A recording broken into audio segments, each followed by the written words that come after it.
3 दिनों तक पार्टी के नेताओं से फीडबैक लेने के बाद बीजेपी के राष्ट्रीय संगठन महासचिव बीएल संतोष लखनऊ से दिल्ली के लिए रवाना हो गए। तीसरे दिन यानी आज भी बीएल संतोष ने कई मंत्रियों के साथ मुलाकात की। बीजेपी के प्रवक्ताओं से भी बातचीत की गई। इस दौरान सरकार और संगठन के तालमेल को लेकर भी चर्चा हुई। इसके बाद कैबिनेट मंत्री और यूपी सरकार में प्रवक्ता सिद्धार्थनाथ सिंह ने चुनाव से पहले आक्रामक होकर सरकार का पक्ष रखने का मुद्दा उठाया।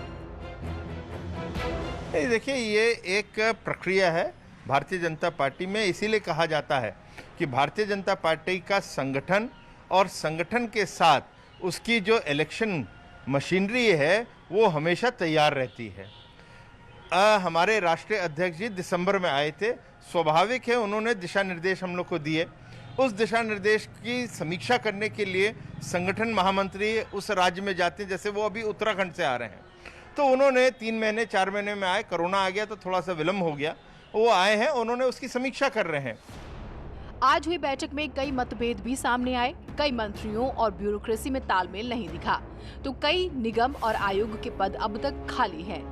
एक राय न बन पाने की वजह से कई पद खाली हैं। संगठन में भी कई प्रकोष्ठ में पद खाली हैं। अब बीएल संतोष और राधा मोहन सिंह पार्टी आलाकमान को फीडबैक देंगे, जिसके बाद बीजेपी के महामंथन का नतीजा सामने आएगा। लखनऊ से अनामिका सिंह के साथ ब्यूरो रिपोर्ट, न्यूज़ 18 नेटवर्क।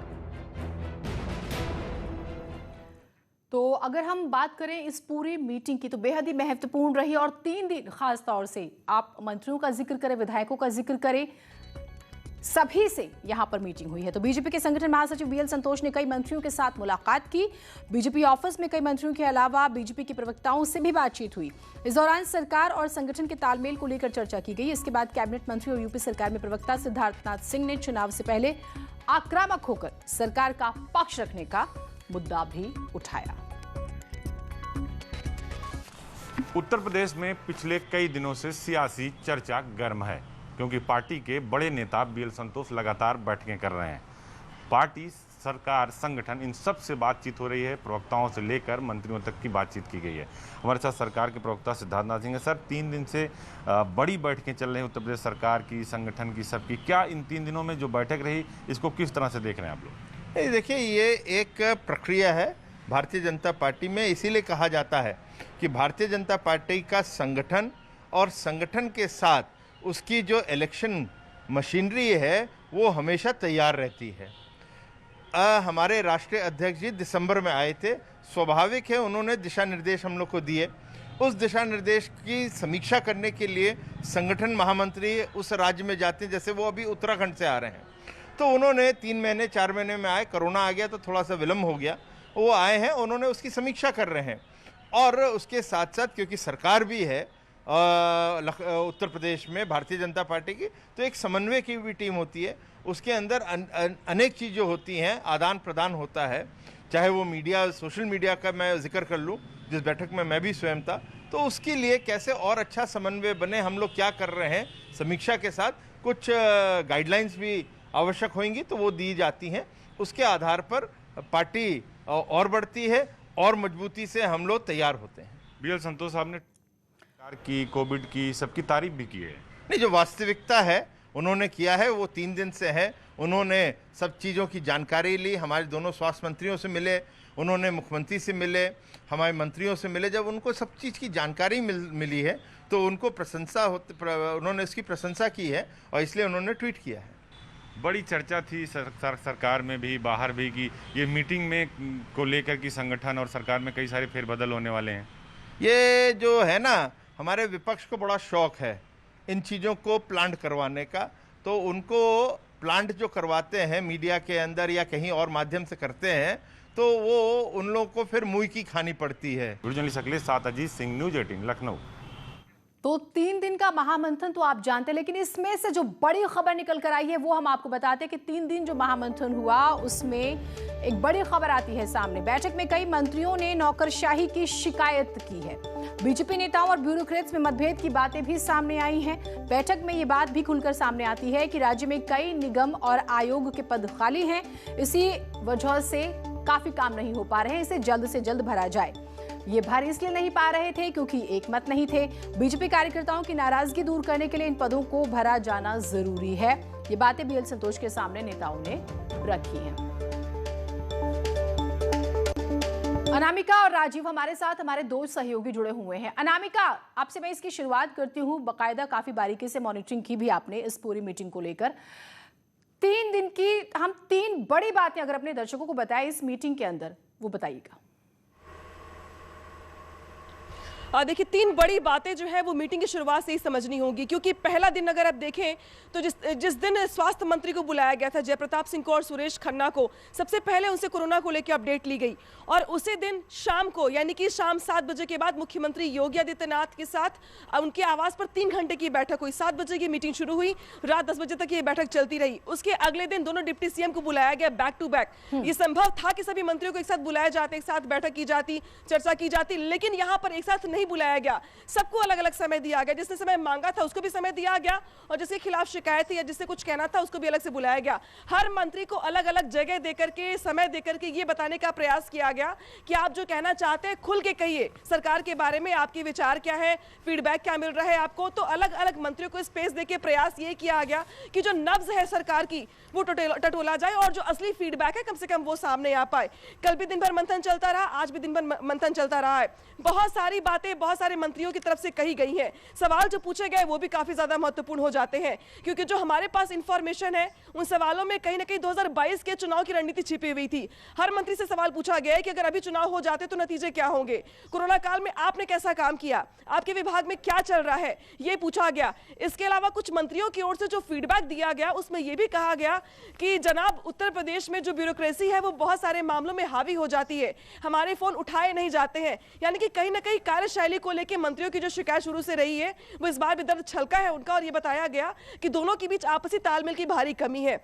इसके अलावा कुछ मंत्रियों ने यह भी कहा कि बहुत सारे हमारे छोटे कार्यकर्ता जिनको ये उम्मीद थी कि उनको ऑबलाइज किया जाएगा, उनको ऑबलाइज नहीं किया जा पा रहा है, क्योंकि बहुत सारे आयोग और निगमों के पद खाली हैं, वो भरे जा सकते थे, लेकिन अब तक उस पर एक राय नहीं बन पाई और इसीलिए वो पद भरे नहीं गए। चुनाव से पहले अगर उन्हें भर दिया जाए तो कुछ कार्यकर्ता जो उपेक्षित महसूस कर रहे हैं उनको खुश किया जा सकता है।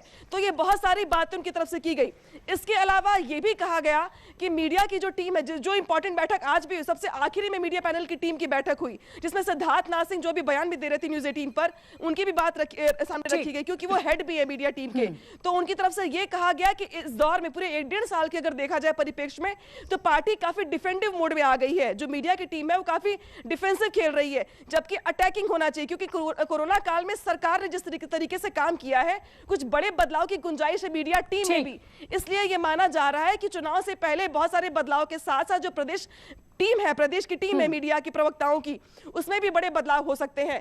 तो ये 3 दिन बड़े ही बैठक के अगर निचोड़ निकाल के देखा जाए तो ये माना जा रहा है कि ये 3 दिनों की जो बैठकें हैं वो होमवर्क एक तरीके से आने वाले दिनों के लिए। और इसी के साथ सुगबुगाहट इस बात को लेकर के कि जब पार्टी आलाकमान के पास उनके सामने ये फीडबैक रखा जाएगा तो इसी के आधार पर आने वाले दिनों में 2022 के चुनाव को लेकर रणनीति बनाई जाएगी और यूपी को लेकर, सरकार को लेकर, संगठन को लेकर कुछ बड़े फैसले किए जाएंगे। तो ये कुछ बड़ी बातें थी। राजीव, चर्चा ये होती है कि संगठन में बदलाव होगा, जिम्मेदारियां दी जाएगी, मंत्रिमंडल में विस्तार होगा, और अब हम ये देख रहे हैं कि ब्यूरोक्रेसी का एक बहुत बड़ा प्रश्न है। जब चुनावी साल हुआ करता है तो तमाम योजनाएं हम देखते हैं कि बहुत तेजी से जनता के बीच में रखी भी जाती हैं, पहले से जो चल रही है वो तो चलती ही रहती हैं। अब अगर तालमेल ही नहीं होगा तो फिर सरकार के पास बताने को क्या रहता है, ये एक प्रश्न उठता है। तो इस बैठक में कोशिश ये हुई कि उसे भी दूर कर लिया जाए। ये जो एक कम्युनिकेशन गैप होता है किसी भी फॉर्म में, उसे नहीं रहने देना है।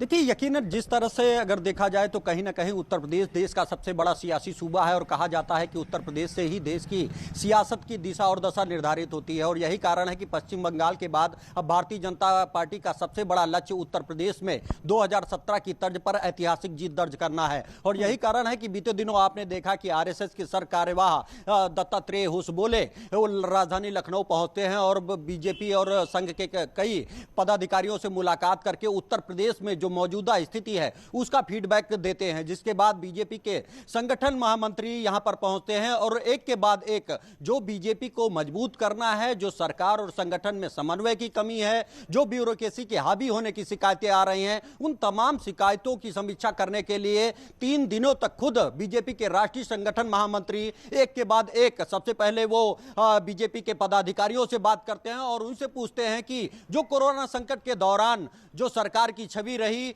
जो काम किए गए हैं वो क्या है, उसकी जानकारी लेते हैं और फिर उनसे जानने की कोशिश करते हैं कि आखिर जब उत्तर प्रदेश में बीजेपी की पूर्ण बहुमत की सरकार है तो वो कौन सी कमियां हैं जिनके कारण वो अभी बीते दिनों हुए पंचायत चुनाव में चाहकर भी वो बेहतर प्रदर्शन नहीं कर सके। ऐसे में क्योंकि 2022 का एक बड़ा लक्ष्य है और इन स्थितियों में उस चुनाव को जीतना बीजेपी के लिए आसान नहीं होगा। यही कारण है कि बीजेपी का संगठन ये चाहता है कि न सिर्फ बीजेपी के संगठन को मजबूत किया जाए, उसके लिए आवश्यक यह है कि बीजेपी की सत्ता और संगठन में समन्वय बनाया जाए। इसके लिए मंत्रियों से बात की गई है, मुख्यमंत्रियों से बात की गई और साथ ही साथ पदाधिकारियों से भी बात की गई है। बीएल संतोष ने मीडिया की टीम से भी बात की है कि आखिर आप क्यों नहीं जो सरकार और संगठन के कार्य हैं वो जनता तक पहुंचा पा रहे हैं, या फिर किन परिस्थितियों में 4.5 साल तक का जिस तरह से योगी सरकार में कामकाज रहा है, आखिर क्यों इतने कम समय में इमेज ये बनी कि सरकार बहुत अच्छा प्रदर्शन नहीं कर पाई। इन तमाम कमियों को दूर करने के लिए, कार्यकर्ताओं, पदाधिकारियों और मंत्रियों की नाराजगी को दूर करने के लिए, एमपी विधायकों की एमएलए की नाराजगी दूर करने के लिए बीएल संतोष यहां पहुंचे थे और उन्होंने बेहद एक सधे क्रम में एक के बाद एक लोगों से बात की, चाहे वो प्रदेश पदाधिकारी हो, सरकार में बैठे मंत्री हो, मुख्यमंत्री हो, और सभी से उनके कार्यों की जानकारी ली और जो समस्याएं आ रही हैं उसके बारे में जानकारी। इस सबसे बड़ी बात रही है, आप दोनों का बहुत शुक्रिया। तो अगर हम बात करें विधायकों की, सांसदों की, मंत्रियों की, सभी से बातचीत होती है और जो पद खाली है उन्हें भी भरा जाएगा और ब्यूरोक्रेसी को लेकर जो तालमेल की कमी का जिक्र हुआ है तो उसे भी दूर करने की कोशिश होगी ताकि प्रदेश का विकास हो सके। एक छोटा सा ब्रेक ले रहे हैं, कहीं मत जाइएगा।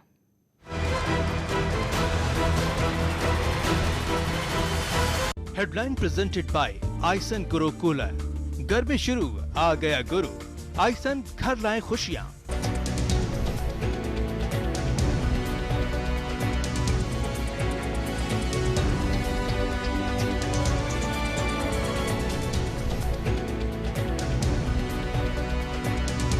Headline presented.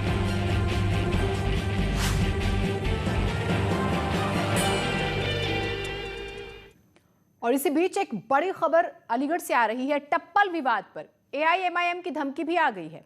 यूथ ब्रिगेड के प्रदेश अध्यक्ष की विवादित बोल, मस्जिद के आगे से बारात नहीं निकलने देंगे, ये कह रहे हैं। बिना इजाजत तो बिल्कुल नहीं निकलने देंगे।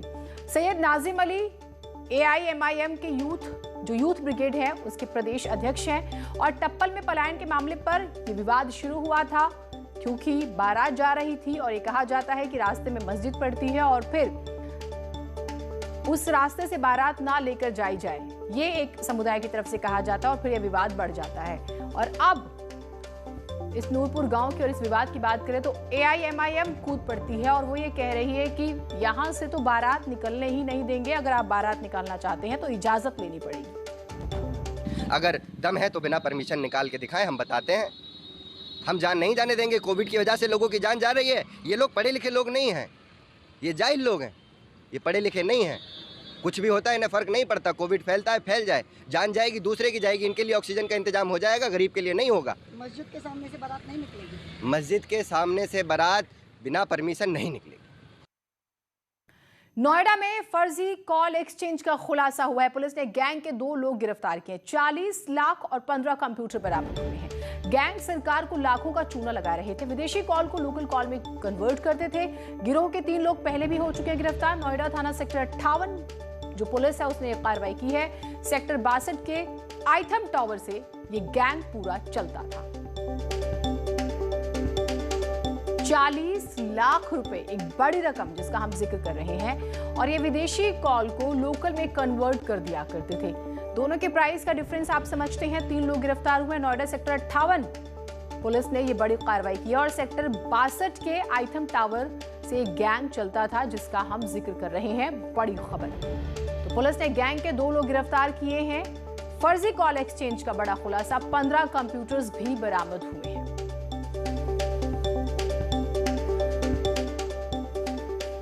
तो नोएडा से इस वक्त की बड़ी खबर, विदेशी कॉल को लोकल कॉल में कन्वर्ट करने वाला गिरोह, इसके 3 लोग गिरफ्तार हुए हैं, 3 सदस्य, और भी माना जा रहा है कि इनका एक बड़ा नेटवर्क है और उसमें उन तक भी पहुंचने की कोशिश जो है वो पुलिस कर रही है। तो फर्जी कॉल एक्सचेंज से जुड़ा बड़ा खुलासा, और इस तरह से ये नुकसान पहुंचा रहे थे सरकार को।